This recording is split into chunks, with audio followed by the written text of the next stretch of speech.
आपलं फिजिक्सचं chapter number 4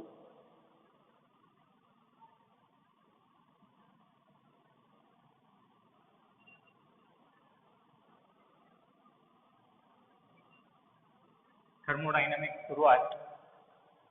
या चॅप्टरमध्ये आपण काही पॉईंट्स आतापर्यंत घेतल्या, पण 15-20 दिवसाचा गॅप आलाय, त्यामुळं मी आतापर्यंत जेवढे कन्सेप्ट झाले ते एकदाच क्विकली रिवाइज करून घेतो. पहिला आपण थर्मोडायनामिक्सचं डेफिनेशन घेतलं. थर्मोडायनामिक्स म्हणजे काय? थर्मोडायनामिक्स एक फिजिक्सची ब्रँच आहे. केमिस्ट्रीमध्ये सुद्धा थर्मोडायनामिक्सचे यूज आहे, फिजिकल केमिस्ट्रीमध्ये. आता आपण फिजिक्समध्ये शिकायचं तर आपल्याला केमिस्ट्रीचं तेवढं काही देणं-घेणं नाही. फिजिक्स पॉईंट ऑफ व्ह्यूच विचार करू. Thermodynamics is a branch of physics which deals with the concept of heat and energy and interconversion of heat and other forms of energy. हे थर्मोडायनामिक्सचं डेफिनेशन आहे. आता थर्मोडायनामिक्सचे ऑब्जेक्टिव्ह काय आहेत, कुठं थर्मोडायनामिक्स यूज होते, कसं यूज होते ते बघू.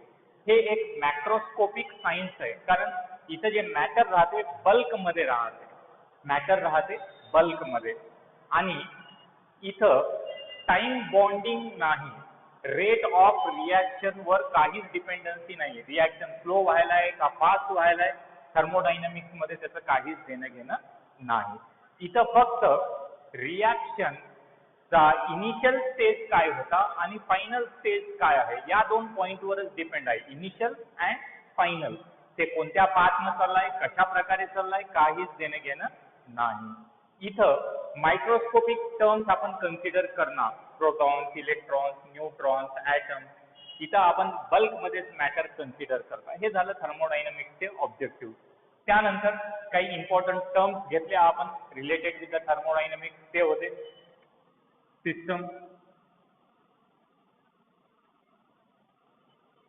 सराउंडिंग,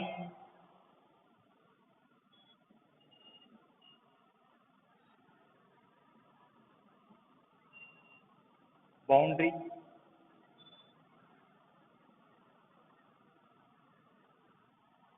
सिस्टम म्हणजे काय? Part of the universe. Universe मधली अशी वस्तू ज्याच्यावर थर्मोडायनामिक ऑब्झर्वेशन सुरू आहे त्याला काय म्हणायचं? सिस्टम म्हणायचं. सराउंडिंग म्हणजे part of the universe other than the system is called as surrounding. Boundary म्हणजे पार्ट ऑफ द बाउंड्री म्हणजे the part of the universe which separate system and the surrounding. The part of the universe which separates system and the surrounding is called as boundary. आता सिस्टमचे खूप प्रकार आहेत. एक आहे closed system, open system, isolated system. आता जर system डिटेलमध्ये जर विचार करायला गेले आपण, क्लोज्ड सिस्टम म्हणजे काय, ओपन सिस्टम म्हणजे काय, आयसोलेटेड सिस्टम म्हणजे काय. आधी आपण ओपन सिस्टम लिहू, त्यानंतर क्लोज्ड लिहू.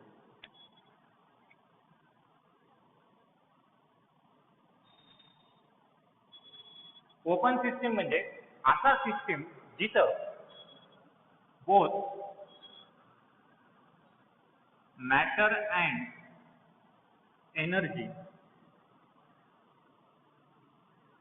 असा सिस्टम जिथं matter as well as energy surrounding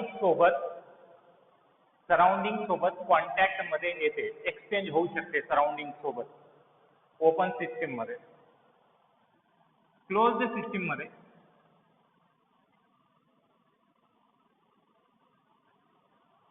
फक्त एनर्जीचं सराउंडिंग सोबत एक्सचेंज होते, मॅटरचं होत नाही. आयसोलेटेड सिस्टम मध्ये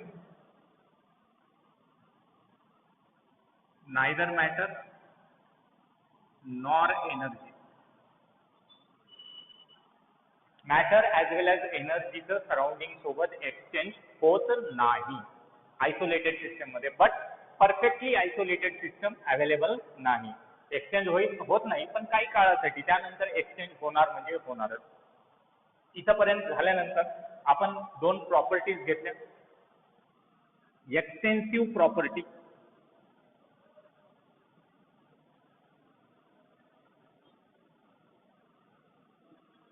and intensive property. Extensive and intensive property. Extensive property म्हणजे काय आणि इंटेन्सिव्ह प्रॉपर्टी म्हणजे काय? The property of the system, the property of the system which depends upon the amount of matter present in the system is called as extensive property. इथं system मध्ये किती matter आहे त्याच्यावर डिपेंड करते. Amount of मॅटरवर dependency आहे. इथं does not depend on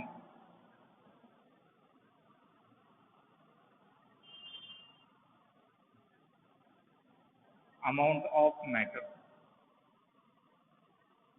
does not depend on amount of matter.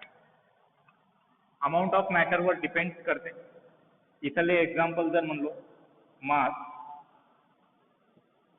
Volume, mass, volume,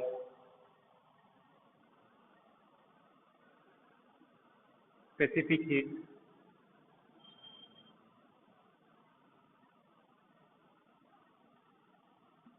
heat capacity, enthalpy. Enthalpy काय आहे या चॅप्टरमध्ये समोर जाऊन शिकतात तुम्ही. इथं अमाऊंट ऑफ मॅटर किती आहे त्याच्यावर डिपेंडन्सी नाही. एक्झाम्पल घेतल्यानंतर तुम्हाला कळून जाईल. For example temperature, pressure,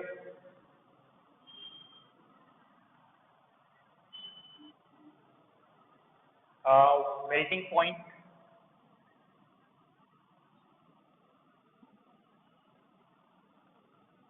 boiling point,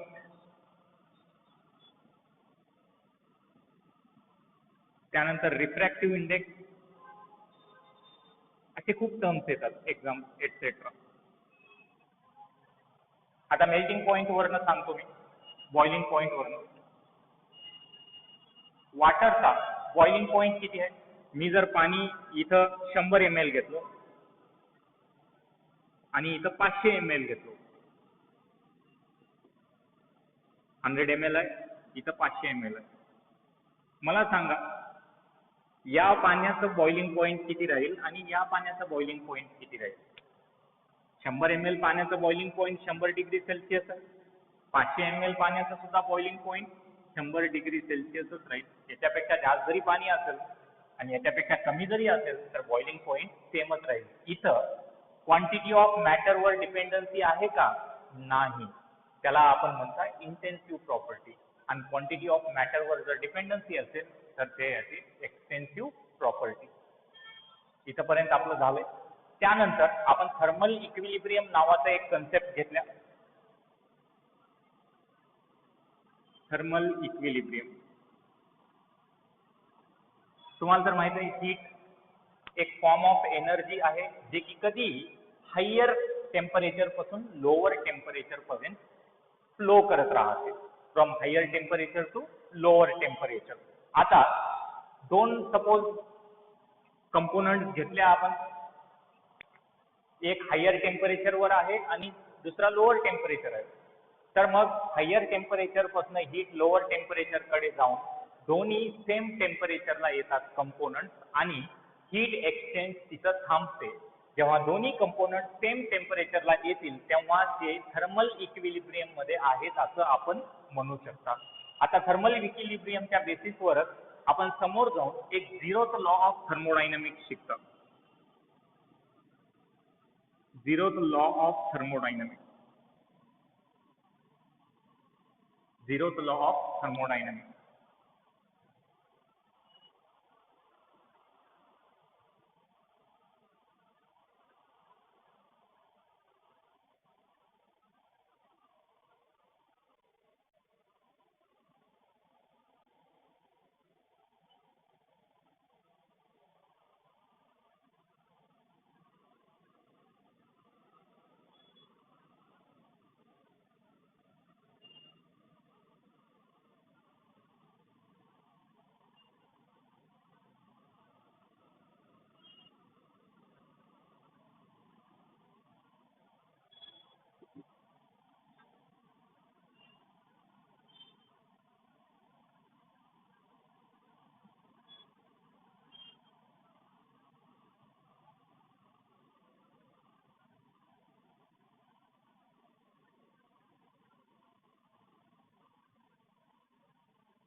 zeroth law of thermodynamics.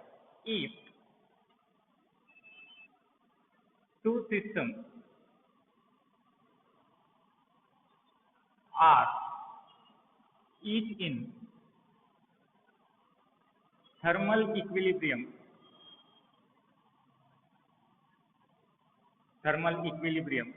with each other,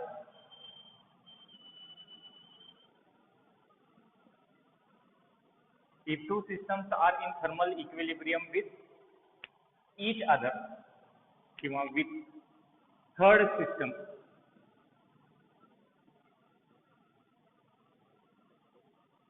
they are all in thermal equilibrium with each other. Thermal equilibrium with each other.